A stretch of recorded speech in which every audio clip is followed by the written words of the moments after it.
I've seen a number of Fallout 4 videos where the thumbnail declares no mods. In some of those videos, the person uses the rug and or pillar glitch to place objects just the way they want. Place Everywhere, at its very basic level, does the same thing as the rug and pillar glitch, but makes it 10 times easier. If you don't want to use mods, but you do use those glitches, I suggest that you allow yourself to use this one mod and make your glitching a whole lot easier. Then, if you feel the other features of Place Everywhere violate your no mods rule, just don't use them. So let's start with how Place Everywhere replaces the rug and pillar glitch. Place Everywhere works best with a keyboard that has a number pad, or you have a separate number pad attached to your computer. The numpad keys are how you do a rug glitch with this mod. You can just roughly place an object where you want it, then use the numpad to move it precisely. Here I have a stove sitting next to a wall. First, I point at the object I want to move, then I press F7. You'll see a message in the upper left corner that tells you the object is locked, which means you can point at something else, but that object remains selected.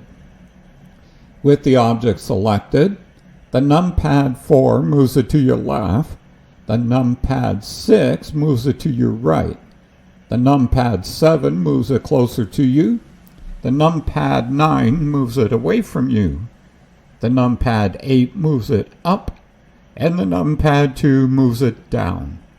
The mouse buttons are still the way you rotate the object, except you don't need to pick it up first. You can adjust how much the object moves with the numpad / key and the numpad * key. Watch the messages in the upper left, and you will see how the increment changes. 10 will move the object a lot. 0.1 is for precise movement. The numpad - and plus keys adjust how much the object will rotate from 0.1 degrees to 90 degrees. This fine control over position and rotation is what the rug glitch is lacking, and is the thing that probably frustrates people just learning to use the glitch. Place Everywhere makes it so much easier. By now, you know that certain objects in build mode can be pushed down into the ground, such as foundation blocks, concrete walls, and pillars. So people discovered that you can use the pillar to push other objects into the ground. In Place Everywhere, that option is Disable Surface Snap. The surface snap is what prevents tables and chairs from dropping into the floor. Disable Surface Snap is assigned to the F2 key. Press that and you can now sink any object into the ground. Here's an example of what to do with that feature. You want a wireless settlement. You do not use the wireless glitch. That creates errors in your power grid, and power grid errors are the #1 cause of crashing the desktop in Fallout 4. When that happens, you'll need a mod that can repair and destroy the bad grid. Instead, set up your grid the way you want it laid out. You'll have to use a few more connectors to avoid having wires pop up near the object they connect to. Once you have everything in place, press the F2 and move the connectors underground directly below what they connect to. You can even put the generator underground if you want to. Lights in houses can be powered by putting connectors under the building. Remember, one connector will transmit power 2 floor pieces in each direction, as well as 2 wall heights up and down. If a floor is too high up for power, put a connector on the outside and have the wire running straight up the wall. Visible? Yes, but discreet. There you go. Those are the features that give you the power of the rug and pillar glitches without the hassles. If that's all you want to know, you're done. Have fun. Stick around if you want to know what else Place Everywhere can do for you. Snap to Object is a feature of workshop mode that makes building settlements a snap. Walls snap to floors. Walls snap to walls. Doors snap to door frames. So you don't have to fidget with trying to line everything up. But what if you want to build something that isn't a box?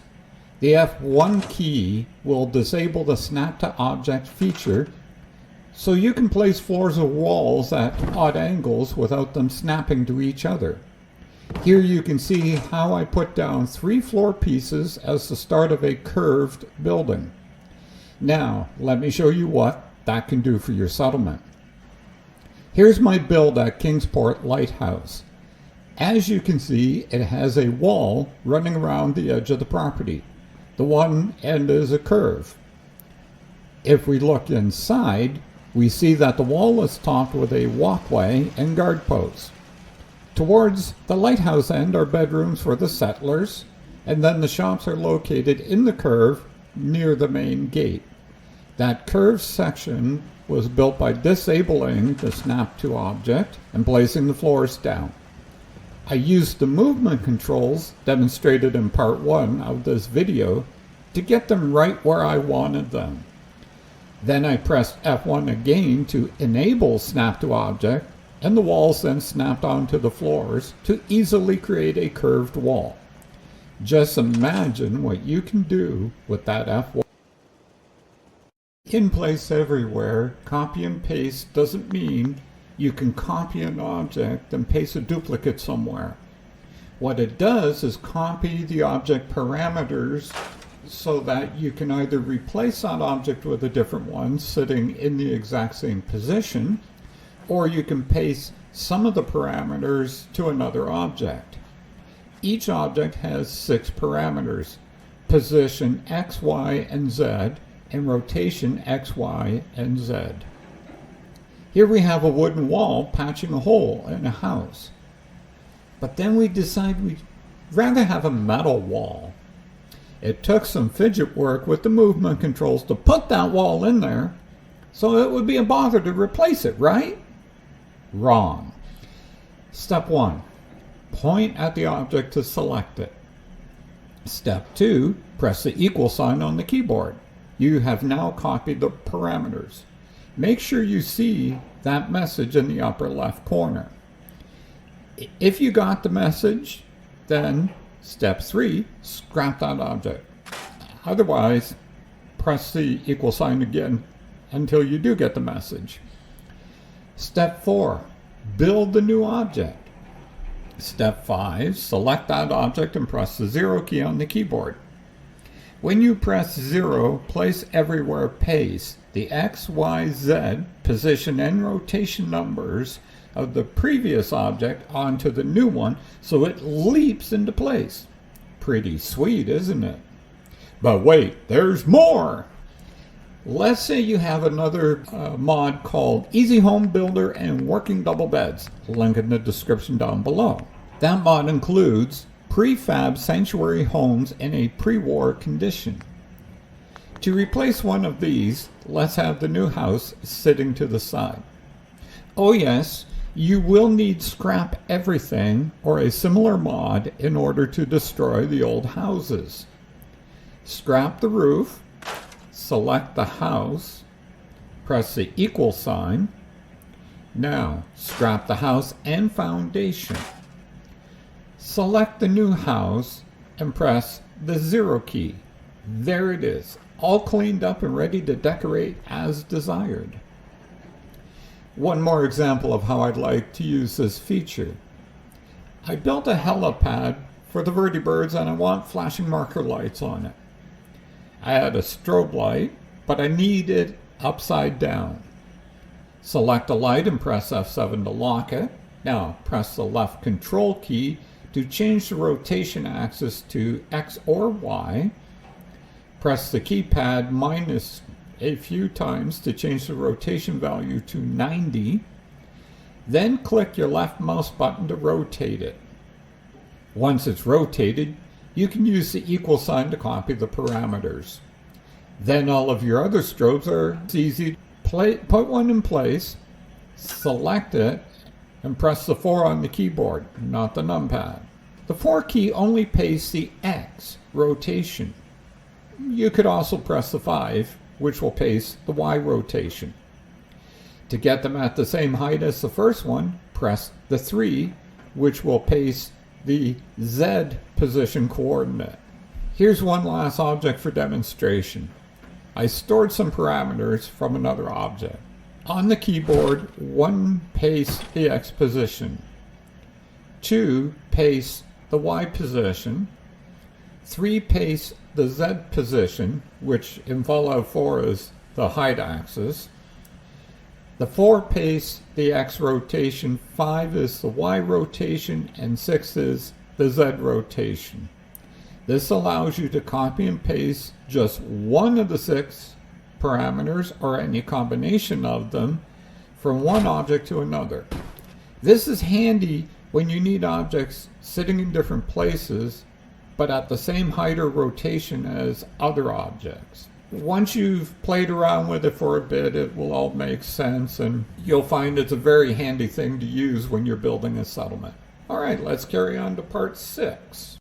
The first 2 extras you should look for are in the mod archive when you download it: a README file and a keyboard layout image. The README lists all of the keyboard shortcuts and what they do. Just by reading that and experimenting in build mode, I learned how to use the mod. The F3 key toggles Workshop Grid Snap. The Workshop mode has a grid which we can't see, and if it is active, then build objects will try to snap to points on that grid. I've never personally used that particular feature. F4 toggles the object outline, the green line you see around an object when you point at it. You may want to turn it off just to see how things will look without exiting Workshop mode. F5 is a handy one. You know how when you step outside the green boundary, it warns you that you will exit Workshop mode in 5 seconds. 4, 3, 2, 1, out! F5 turns that off. You can now stand outside the settlement boundary if you need to work close to the edge. F6 toggles storing clamped objects. See those lights? They are clamped to the walls. If I store or scrap the wall, the lights go to storage. Press F6 and you can store or scrap the wall, but the light stays there. Let's say you want to change the wall or ceiling without having to place all of the lights or power conduits again. By turning off store clamped objects, that makes that whole process a lot easier and quicker. F8 can turn place everywhere on or off. But if you want to use that feature, you need to change the setting in the ini file. F11 will set the timescale to 0.01. Pressing it again will set the timescale back to whatever it was. If you don't want several days to pass while you build a house and decorate it, this slows down the time passage in the game for you. When rotating an object, it starts out rotating on the Z-axis. By pressing the Control key, you can change to the X, Y, or Z axis. This allows you to rotate an object in any direction you want to. Some additional controls on the number pad.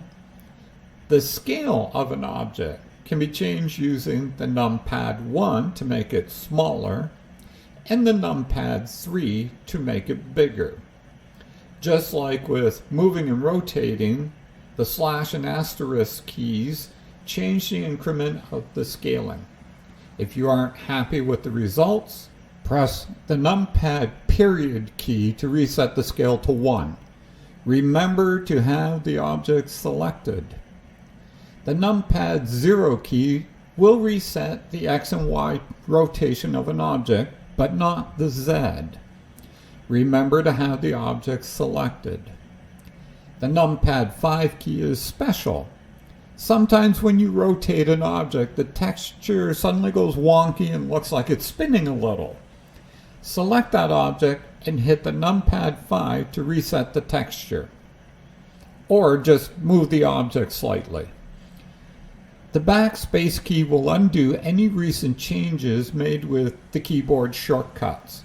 Some operations require pressing backspace twice to undo them. The last thing I will demonstrate is that Place Everywhere will allow you to build outside the build area. Don't get too crazy or you may seriously lag or crash your game. There is a trick to this. The object has to be placed inside the build area first. Then you can move it outside of the build area. So here I am trying to place a wall beyond the green barrier. And even though I'm hitting the enter key to build it, it won't.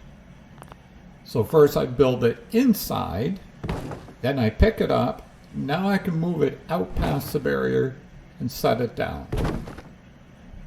There you have it, settlement builders. That's pretty much everything that Place Everywhere can do for you.